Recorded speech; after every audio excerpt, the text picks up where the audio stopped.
বাংলাদেশ ভারত সম্পর্কে যে মুহূর্তে তলানিতে এটা কিন্তু আমরা সকলেই জানি। বিশেষ করে এই কয়েক মাস থেকে বাংলাদেশ এবং ভারতের মধ্যে যে একটা চাপা উত্তেজনা ছিল সেটা কিন্তু এই মুহূর্তে রীতিমতো প্রকাশ পাওয়া শুরু করেছে। মানে একদম মুখের ওপর পাল্টা জবাব দেওয়া শুরু করেছে। বাংলাদেশ যেমন দেওয়া শুরু করেছে, ভারতও কিন্তু আগে থেকেই দিত। বাংলাদেশ আর কি নতুন করে সেটা দেওয়া শুরু করেছে। তো আপনাদের বলে রাখি যে ভারত কিনা বাংলাদেশকে প্রতিনিয়ত সংখ্যালঘু নির্যাতনের একটা ট্যাগ দিত, অপমান করত, সেই ভারতকেই এবার কিন্তু বাংলাদেশও একটা থ্রেট দিয়ে বসলেন। বাংলাদেশে একজন উপদেষ্টা তিনি বলেছেন, ভারতে যে মুসলিম সংখ্যালঘুদের নির্যাতন করা হচ্ছে এই ব্যাপারে তাদের সচেতন হওয়া উচিত। তো এরই প্রেক্ষিতে ভারতের যারা রয়েছেন মানে উপরের পদে যারা রয়েছেন তারা কিন্তু ব্যাপারে প্রতিক্রিয়া জানিয়েছেন এবং পাল্টা প্রতিক্রিয়া কিন্তু আবার বাংলাদেশের নেতাকর্মী যারা রয়েছেন তারাও কিন্তু জানিয়েছেন। তো চলুন আগে ভিডিওটা দেখি আসলে ভারতের এই যে বাংলাদেশের এই মানে প্রতিক্রিয়ার পর ভারত থেকে আসলে কী ধরনের প্রতিক্রিয়াটা দেওয়া হলো সেটাই দেখবো আজকের ভিডিওতে। নিজের ঘরে আগুন সামলাতে পারছে না, তারা আবার চাইছে ভারত সামলাতে। মানে যদি আমরা একটু স্পষ্ট করে বলি তাহলে বলা যেতে পারে যে তারা চাইছে বাংলার মুর্শিদাবাদকে সামলাতে। একেই বলে মায়ের থেকে মাসির দরদ বেশি।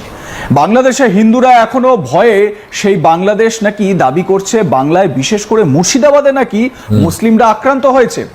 তারই পাল্টা ধুয়ে দিল ভারত, রীতিমতো বাংলাদেশকে তুলোধনা করলো ভারত।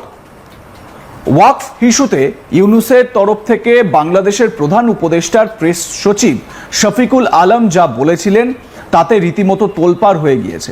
তিনি তার প্রতিক্রিয়া সোশ্যাল মিডিয়ায় লেখেন, তিনি বলেন, মুর্শিদাবাদে যে হিংসার ঘটনা ঘটেছে সেটার সঙ্গে বাংলাদেশকে যুক্ত করার যে কোনো প্রচেষ্টার তীব্র নিন্দা করছি।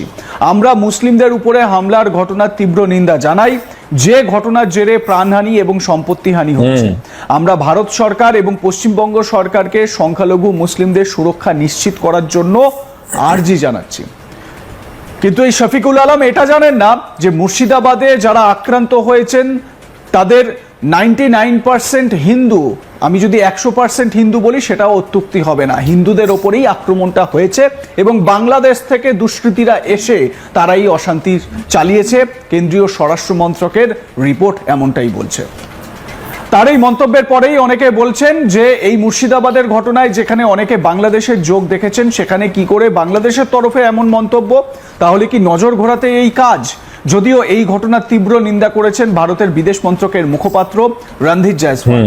তিনি তীব্র ভাষায় বাংলাদেশকে পুরো ধুয়ে দিয়েছেন। তিনি প্রতিক্রিয়ায় জানান, পশ্চিমবঙ্গের ঘটনা নিয়ে বাংলাদেশের মন্তব্য আমরা সম্পূর্ণভাবে প্রত্যাখ্যান করছি। এটি বাংলাদেশের সংখ্যালঘুদের উপর নৃশংসতা সম্পর্কে ভারতের উদ্বেগের সাথে তুলনা করার একটি প্রচ্ছন্ন এবং ভুল প্রচেষ্টা। এ ধরনের কর্মকাণ্ডের অপরাধীরা বাংলাদেশে অবাধে ঘুরে বেড়াচ্ছে। বাংলাদেশের উচিত অপ্রয়োজনীয় মন্তব্য নৈতিকতা প্রদর্শনের পরিবর্তে বাংলাদেশে সংখ্যালঘুদের অধিকার রক্ষায় প্রিয় দর্শক, বাংলাদেশ যে এই মুহূর্তে আগের বাংলাদেশ নাই, তো এই ভিডিওটা দেখেই বুঝে গেছেন। এবং বাংলাদেশ এই মুহূর্তে যে চোখের উপর চোখ রাঙিয়ে কথা বলতেও শিখেছে সেটাও আপনি দেখতে পাচ্ছেন। তো আশা করি ভিডিওটা আপনাদের কাছে ভালো লেগেছে এবং বাংলাদেশ ভারত সম্পর্কের এই মুহূর্তে যে একটা টানাপোড়েন যে অবস্থা, এই ব্যাপারে আপনার কি মতামত সেটা কমেন্ট বক্সে জানিয়ে যাবেন।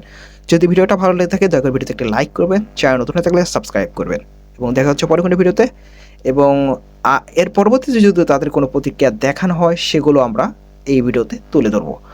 তো বাংলাদেশ আসলে ভারতের যে একটা জবাবের প্রেক্ষিতে বাংলাদেশ যে জবাব দিতে শিখে গেছে এটাই আমাদের কাছে সবচাইতে বড় পাওয়া। আপনি কি চান এইভাবে বাংলাদেশ জবাব দিবে কি দিবে না সেটা আপনারা কমেন্ট বক্সে জানিয়ে যাবেন।